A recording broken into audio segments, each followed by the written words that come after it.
Le secret pour arriver à pardonner, c'est d'arriver à gérer les conflits de la bonne manière. Et voilà la méthode.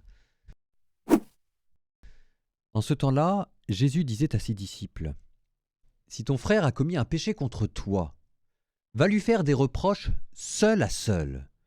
S'il t'écoute, tu as gagné ton frère. S'il ne t'écoute pas, prends en plus avec toi une ou deux personnes, afin que toute l'affaire soit réglée sur la parole de 2 ou 3 témoins.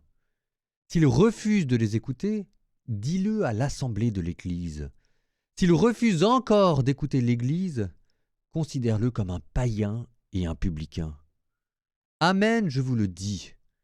Tout ce que vous aurez lié sur la terre sera lié dans le ciel, et tout ce que vous aurez délié sur la terre sera délié dans le ciel.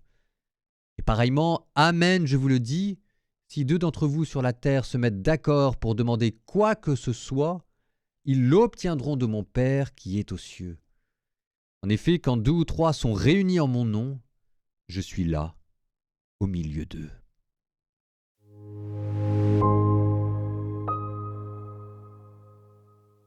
Alors Jésus vous dit qu'il faut pardonner. Oui, mais ça ne veut pas dire tout accepter. Et donc là, Jésus vous dit que vous n'avez pas tout accepté. Il vous donne même une procédure. Je vous redonne quand même la procédure. Vous allez d'abord voir la personne seule à seule.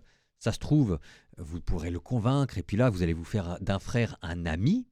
Si jamais ça ne marche pas, vous prenez 2 témoins. Ce n'est pas n'importe quel témoin. On peut plutôt penser aux autorités, à des personnes en poste dans l'Église.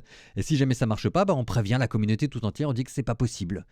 Donc il faut faire attention parce que la miséricorde que Jésus nous propose n'est jamais une miséricorde naïve. C'est une miséricorde qui est encadrée par la justice, qui est encadrée aussi par la pédagogie et qui a sa propre fermeté. Et c'est là où en fait elle est une image de Dieu, de son éternité et de sa bonté pour nous.